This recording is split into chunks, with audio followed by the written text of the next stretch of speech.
अस्सलाम वालेकुम।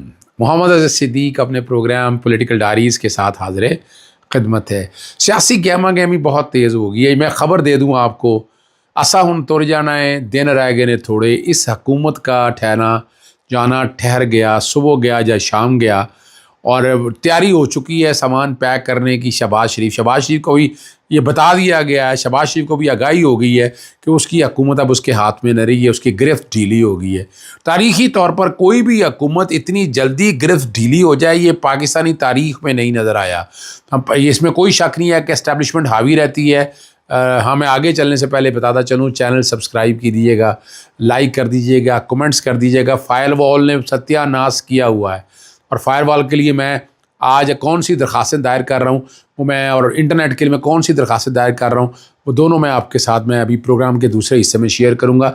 लेकिन फायरवॉल ने इंटरनेट का सत्यानाश कर दिया, इसलिए आप लोगों को जो मेरी बातें मैं कहना चाह रहा हूँ वो आप देखना चाहते हैं तो शेयर करें, सब्सक्राइब करें। अमूमन करता नहीं, तब मेरी सोशल मीडिया टीम ने कहा कि मेरे ख़ास तौर पर चैनल को बहुत इफ़ेक्ट किया हुआ है, चैनल को मेरे हिट किया है, उसकी रीच स्लो कर दी हुई है। लेकिन चलें मैं आपके सामने आता हूँ। फैसल वाडा, आप देखिएगा फैसल वाडे ने एकदम तरीक़ाकार कैसे और मुस्तफ़ा कमाल साथ खड़ा और फैसल वाडा ये बातें कर रहे हो तो आप समझे नहीं, आप समझ आना है ना कि क्या हालात हैं। क्या एस्टैब्लिशमेंट अब गिरफ्त कमज़ोर कर रही है या एस्टैब्लिशमेंट ख़ुद मौका दे रही है क्या है? और मैंने आपको पहले भी कहा था, नवंबर के बाद यहाँ पर तब्दीली का साल है इमरान खान के लिए।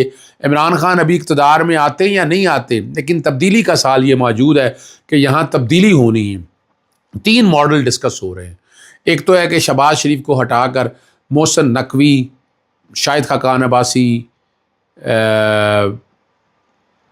और मिफ्ता इस्माइल, मुशाहिद हुसैन, मुख्तलिफ नाम डिस्कस हो रहे हैं, लेकिन सबसे जो पावरफुल नाम है उसका नाम शाहिद खाकान अब्बासी है। शाहिद खाकान अब्बासी के लिए दरवाज़े खुले हैं, रास्ते खुले हैं, और उसके लिए कोई मुश्किल काम नहीं है।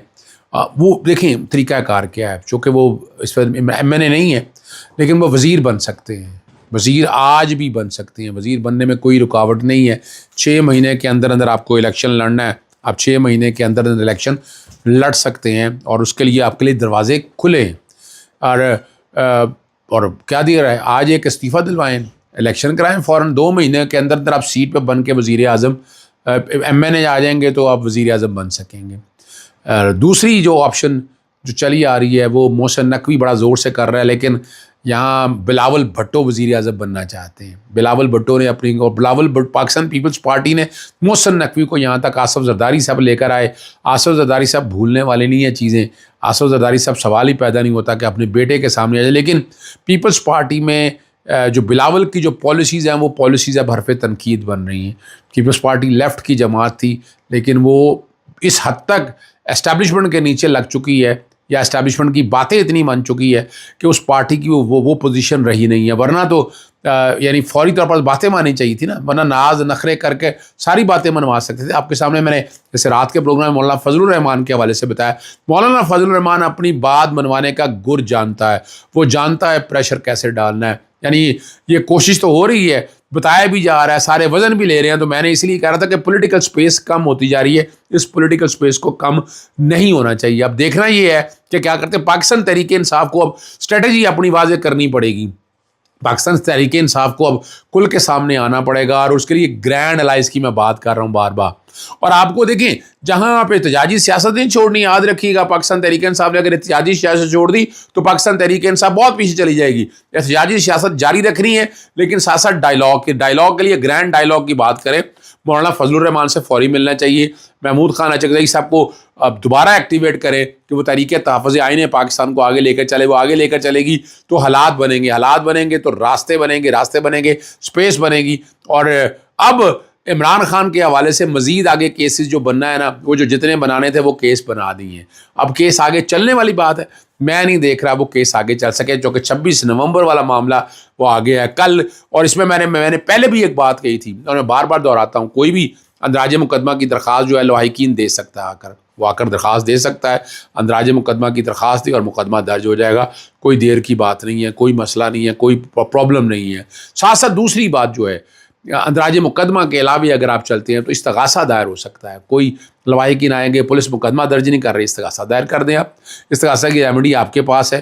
جوڈیشل کمیشن بنانے کے لیے پاکستان تحریک انصاف کو آیا تھا، لیکن ماضی میں یاد رکھیے گا عوامی تحریک نے ناظم اعلیٰ کے، اگر آپ کو یاد ہو جواد حامد، تو وہ مدعی بنا تھا، استغاثہ بھی انہوں نے دائر کیا تھا، تو پاکستان عوامی تحریک خود آگے آئی تھی، وہ انصاف نہیں مل سکا چونکہ اسٹیٹ کی اگینسٹ تھی۔ یہاں بھی ایک علیحدہ بات ہے، لیکن پاکستان عوامی تحریک نے بڑی قربانی دی اس حوالے سے۔ ڈاکٹر طاہر القادری آج تک اپنے ان لوگوں کو نہیں بھولے، ان لوگوں کو ساتھ لے کر چلتے ہیں، اور انہیں کے ہر طرح سے ہیلپ کی، ہر طرح سے کوشش کی کہ ان کا پیچھے نہیں چھوڑا، ان کو اپنے ساتھ لے کر ڈاکٹر طاہر القادری چلے ہیں۔ تو یہاں پاکستان تحریک انصاف میں سوچنا ہوگا کہ اگر، اور یہ دیر نہیں کرنی چاہیے، بہت لیٹ ہو رہے ہیں، یا جوڈیشل کمیشن کی طرف آئیں۔ میں بار بار یہ بات دہراتا ہوں، میرا کام ہے، وکیل ہوں میں ریمیڈی دینا ہے۔ مجھے اپنا human right council of Pakistan نے ایوارڈ سے نوازا، باقاعدہ جو ہے میں نے وہاں تقریر بھی کی، وہاں پر ہیومن رائٹ کونسل کے اندر۔ وہ تقریر بڑی لمبی چوڑی ہے، لیکن جتنی بھی تقریر ہے میں سوشل میڈیا ٹیم کو کہوں گا وہ ساتھ لگا دیں، جہاں میں نے کوشش کی ہے اپنا نقطہ نظر بیان کرنے کی، بتانے کی۔ اور پاکستان میں دیکھیں بنیادی حقوق کا تحفظ نہیں فراہم ہو رہا، یہ ایک حقیقت ہے۔ ویڈیو کوالٹی وہ نہیں ہے، وہ ذرا سائٹ پہ بنائی ہوئی ہے، جس طرح بھی ہے بیئر کیجئے گا، میرے سنیے گا میں نے کیا کہا ہے۔ ضرورت تو نہیں تھی یہ غزبیں لڑنے کی، جنگیں لڑنے کی، بھوکا رہنا کی، جن کے لیے تخلیقی کائنات پوری زندگی آپ لوگوں کے لیے لڑے،